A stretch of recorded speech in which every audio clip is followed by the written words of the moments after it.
Let's talk about one of the biggest stressors that parents are facing right now. I have to include myself in this, talking, of course, about children and schools. Joining us now is Dallas Superintendent Michael Hinojosa. Superintendent, thanks so much for joining us tonight. Thank you for having me.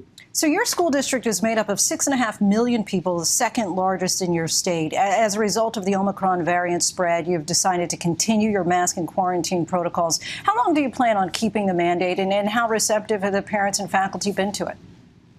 Well, we had hoped that by Martin Luther King Day, we could make it the protocol optional, but that is no longer possible. The data, we're now in code red in Dallas County, and the cases have risen significantly. So we are going to now defer that decision until the end of spring break. And we'll evaluate the data at the time, and we'll make the best decision possible. Safety for our students is the number one chore that we have, and learning is the second one. And we're going to try to combine both. And so we've had to make some tough decisions. To answer your question, most people have been very supportive of my decision, including the school board and the parents. We've had a few people that are frustrated by it, but very few that have been vocal about our decision to keep the mandate through spring break. How concerned are you, given the number of children getting COVID, about the possibility of children having to go entirely remotely, virtually?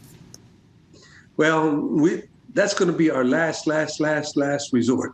If we have a problem on a campus, we'll shut down an individual campus. In fact, over the last 2 years, we've only shut down 2 campuses for 4 days at a time because we couldn't staff them. So we'll do whatever it takes to keep the schools open. We've learned that only 4% of our students do well in virtual instruction. Now, we have provided an option for some parents. We have about 900 parents that have chosen that route.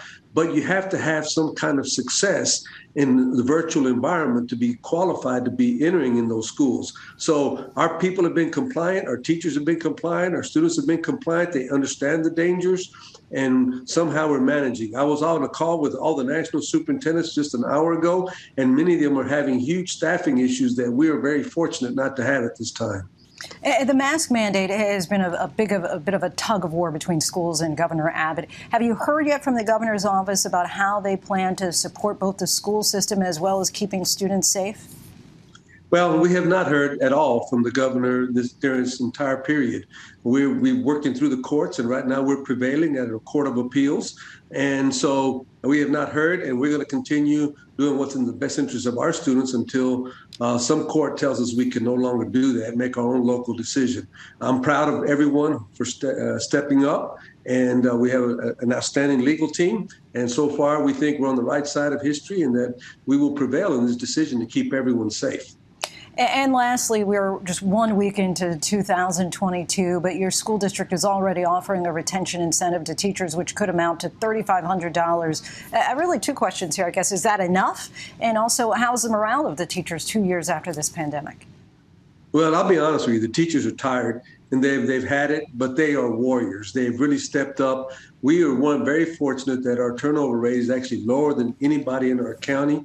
We are offering an incentive to our best teachers to stay, to come back the following year, and we're getting a pretty good reception. Some of them wanted it right now, but the goal of retention is to keep our best teachers year after year. And so we felt that that was a good way, a good investment of our ESSER dollars to keep our most talented teachers in front of our students with the greatest needs, and it's been very positive response so far. And just one more for you, Superintendent, if I might. What do you say to parents who are looking at their kids sitting in front of the computers or are paying attention sometimes and distracted others who say that, look, this just doesn't replace that in-class education? The children are just way losing too much at this point. Linsey, I agree with those parents 100%.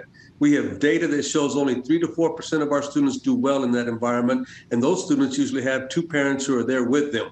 So I agree with them, and that's why we have to do everything to keep the students safe, and they need to be in school. And I'm proud of everyone who is muscled up to help us stay on that journey up to this point. Wow, 3 to 4%. That's really a startling number there. Dallas Superintendent Michael Hinojosa, we thank you so much for your time. I appreciate it. Thank you, Linsey. Hi, everyone. George Stephanopoulos here. Thanks for checking out the ABC News YouTube channel. If you'd like to get more videos, show highlights, and watch live event coverage, click on the right over here to subscribe to our channel. And don't forget to download the ABC News app for breaking news alerts. Thanks for watching.